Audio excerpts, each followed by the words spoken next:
Hi అండి అందరికీ. Let's clear and close సెషన్లో ఫెయిలియర్ అనే టాపిక్ గురించి ఇవాళ మనం మాట్లాడుకుందాం. సో జీవితంలో గెలుపు ఓటమి ఉంటూనే ఉంటాయి. సో ఎప్పుడే కానీ గెలుపు సీరియస్గా వస్తుంది మన లైఫ్లో అంటే ఓటమి రాదు అనేది కాదు.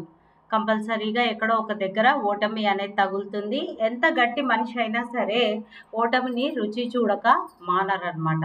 కానీ ఆ ఓటమి వచ్చినప్పుడు మనము దాని నుంచి ముందుకు సాగడం ఎలా అనేది కూడా మనము తెలుసుకోవాలి. ఒకటే రకంగా ఓటమి అనేది వస్తూ ఉంటే కూడా చాలా డిప్రెషన్‌లో వెళ్ళిపోయే ఛాన్సెస్ చాలా ఉంటాయి. సో, అప్పుడు మనం ఏం చేయాలి?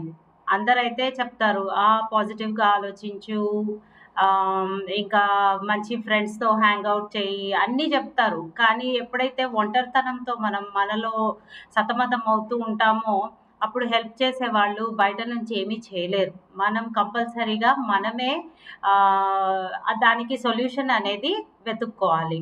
సో, ఫస్ట్ ఫెయిలియర్ అయితే మనలో ఏం చేంజెస్ వస్తాయో అది తెలుసుకుందాం. ఫెయిలియర్ అనేది రుచి చూడగానే మనకు ఏమంటారు ఫస్ట్ బాధ యేస్తది. చాలా డీప్‌గా బాధ అంటే గుండెలు పిండేంతగా బాధ అవుతది. చిన్న ఫెయిలియర్స్ అయితే పెద్దగా పట్టించుకోము గానీ, ఎప్పుడైనా కొంచెం మనం ఎక్స్‌పెక్ట్ చెయ్యంది గానీ జరిగిందంటే ఫస్ట్ బాధ అనేది కలుగుతుంది. సో, ఆ బాధ అనేది కలిగినప్పుడు ఎందుకు కలిగింది? ఏ రకమైన బాధ అది? అంటే ఒక 0-100 మీటర్‌లో మీరు ఎక్కడ దాన్ని రేటింగ్ ఇవ్వగలుగుతారు పర్సెంటేజ్‌లో? ఈ మాత్రం నేను హ్యాండిల్ చేయగలనా? లేకపోతే నాకు హెల్ప్ కావాలా? అనేది ఆ పెయిన్‌ని ప్రాసెస్ చేసుకోవాలా. చేసిన తర్వాత హెల్ప్ కావాలంటే బయట వాళ్ళతో హెల్ప్ తీసుకోవాలి. లేదు నేనే హ్యాండిల్ చేయగలను అనుకుంటే మటుకు సెల్ఫ్ కంపాషన్ అనే ఫ్యాక్టర్‌ని యూజ్ చేయాలి. కంపాషన్ అంటే ఏంటి? మనని మనం ప్రేమించుకోవడం. సో, ఓటమి అనేది సహజమే.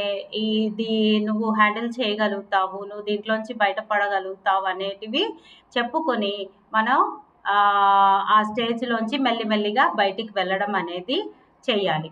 ఆ తర్వాత అసలు ఆ ఫెయిలియర్‌కి కారణమైన సోర్సెస్ ఏంటి? ఎందుకు అవి జరిగాయి? అవి మనం అవాయిడ్ చెయ్యొచ్చా? మన కంట్రోల్‌లో ఉన్నాయా? లేవా? అనేవి తెలుసుకొని వాటిని అనలైజ్ చేసుకోవాల. ఒక 2, 3 విషయాలు అనలైజ్ చేసుకుంటే చాలు. అది మా అదెలా చేస్తాము అంటే, ఆ ఇన్సిడెంట్‌ని మనము గుర్తు తెచ్చుకొని, ఒక మూడో వ్యక్తిగా అబ్జర్వ్ చేయాల. సో, మీరు కాదు, నేను కాదు.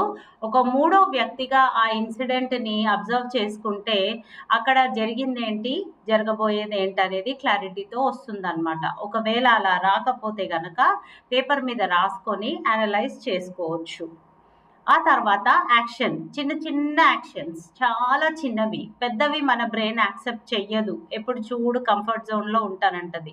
సో, చిన్న చిన్న యాక్షన్స్ మనం ఏం చేయగలుగుతామో చెక్ చేసుకొని, ఆ చిన్న నీడిల్‌ని పాజిటివ్ సైడ్‌కి జరపడానికి ఆ చిన్న యాక్షన్ ఒక టెంపుల్‌ని విజిట్ చేయడము, లేకపోతే పెద్దల దగ్గర డిస్కస్ చేయడము, చాలా ట్రస్టెడ్ ఫ్రెండ్ ఎవరైనా ఫ్రెండ్ ఉంటే వాళ్ళతో డిస్కస్ చేయడమో చెయ్యాలి. అది కూడా కాదు. నేనెవరితో డిస్కస్ చేయలేను ఆ ప్రాబ్లమ్ అనుకుంటే గనక, ఆ రీజన్ ఆఫ్ ద పెయిన్ ఏదైతే ఉంటుందో అంటే గ్రీడా?